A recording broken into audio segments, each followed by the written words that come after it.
Hey there, productpreneurs! Welcome back to Productpreneur Success HQ. Catherine Langman here, and I just have released a new blog this morning all about how to boost your e-commerce sales. And this is really prompted by a lot of people in my audience, client base, and others who I can see are really kind of at that point where they just really need to boost sales on their website. So, we are kind of at the beginning of the lead up into the holiday season.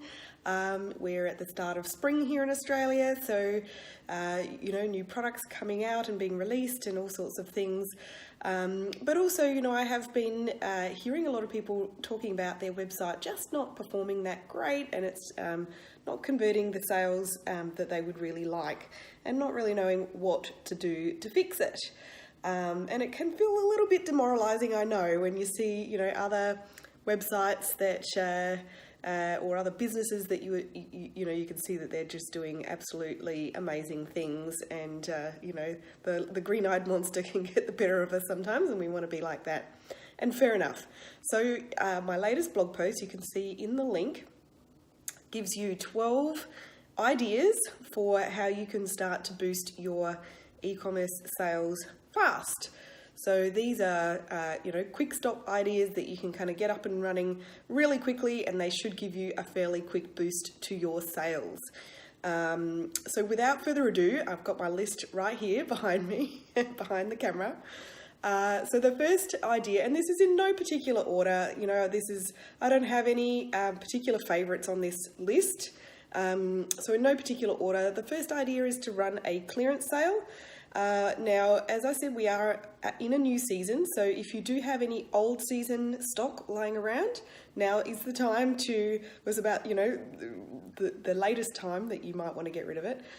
Or you can have a clearance section on your website and include it, as a link in the bottom of your email newsletters as well. So a lot of times we'll see that customers will go and buy something new, and then they'll go to the sales section and add some of those things as well. Second idea is to hold a Facebook garage sale. Now, a couple of my clients have done this with quite good success. Again, this is when you're really wanting to get rid of old stock. And anything that's just been sitting around, it's taking up shelf space, and it's also taking up capital. So freeing up some cash from that stuff would be ideal. So generally speaking, you don't expect to make huge amounts of profit on a garage sale type event. It's to clear that stock and to free up that cash so you can spend it on something else that's going to sell better. And if you don't know how to run a Facebook garage sale, ask around. There's a few tips on the blog. You can head over there if you like, but also it's not really that complicated, so give that one a go. Another idea, not sale related, jump on Facebook Live and demonstrate a new product. Now, I know a lot of you don't love getting in front of the camera, but it doesn't have to be anything sort of schmick or super professional. You don't need any, fabulous kind of expensive video gear. You can just use your iPhone, which is what I'm doing now, and, demonstrate a new product. You don't even have to get in front of the camera if you don't really want to. But video is absolute king these days, and video consumption on social media is on the increase, and I have definitely seen clients of mine sell new products really quickly by showing them off on Facebook Live. Collaborating with an influencer is another one that's really great. I'm going to have to swap hands here. It's not a new thing to collaborate with an influencer. This is a strategy that's been around for a while now. But where it works is if you are, it needs to be something that you do sort of several times. So it's not like a one-off type thing that you work with one influencer and then, expect that to be an overnight hit of sales success. So try and kind of make it a regular monthly thing if you are going to give that a go. I have had clients see about 30% spike in sales from regularly, on a monthly basis, working with some good quality influencers that share their customer base. Another one is to run a themed promotion. So themed promotions like Mother's Day, World Environment Day, Breastfeeding Day or Week. I think that's been just recently.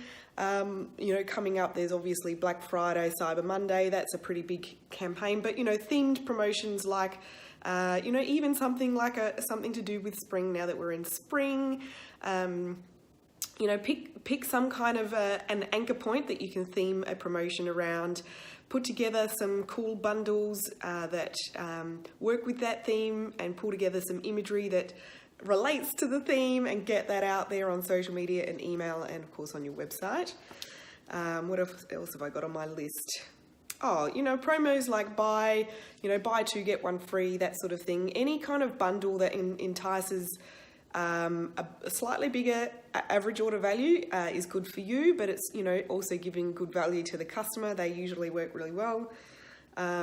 Free shipping, that it's been something that works really well for most of my clients consistently, especially if it's free express shipping. I know express shipping can be expensive in Australia, but if you are able to do it even just like a flash event over a weekend, you should see a good spike of sales from that.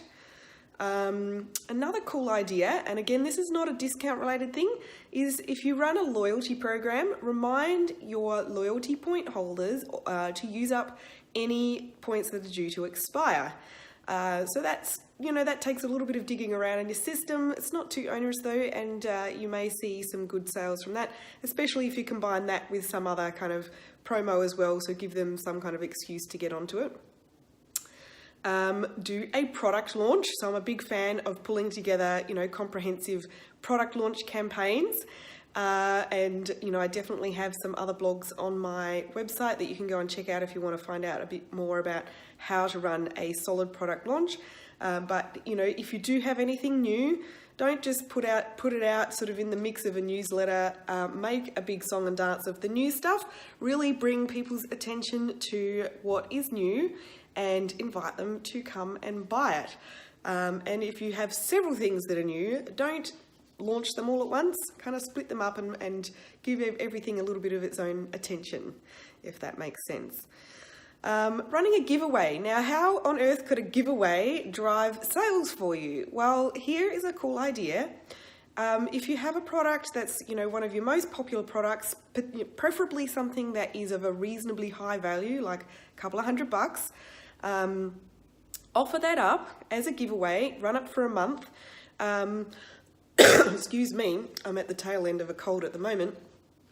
Run a giveaway, and basically how you enter is anyone who spends over a certain dollar amount in your store for the month gets to enter the giveaway. Now, if you are offering up a super popular hot ticket item as the prize, you need to sort of include the statement that if they, because what can happen is people, if these things sell out, as has happened with clients of mine in the past, they've used a really popular product for the giveaway and they sell out really fast. So the condition there is if you have already bought it, like if you actually buy that item because you don't want to miss out, you don't want to risk missing out, and then you end up winning, then you get your purchase price refunded. So hopefully that makes sense.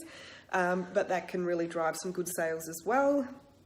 Getting to the end of the list here, use scarcity. So this really goes for anything that you are doing, but any type of promotion that you are using to drive sales, you must use scarcity. So that means, you need to give an end date to the promotion or the offer or the launch or whatever it is that you are doing. And don't make it too far in the future. Like, try and run it over a period of days or a week. So if you want to make sales now, don't offer this thing for a really long time. And remind people of that due date, the end date coming up.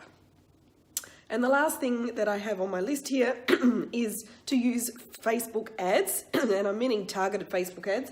So the best sales that you will get from your Facebook ads is to run ads to your warm audiences. So warm audiences are things like your existing email list, people who've engaged on your Facebook and Instagram page, those sorts of audiences, people who've been on your website in the last 30 days. So you will find that the people who respond and purchase quickest from Facebook ads will be those audiences. Whereas if you're showing ads to cold audience, so people who are new to your brand or new to your online store, they will take a bit longer and be a bit more expensive to convert. We will talk about Facebook ads again on another day because that is one of our areas of expertise here.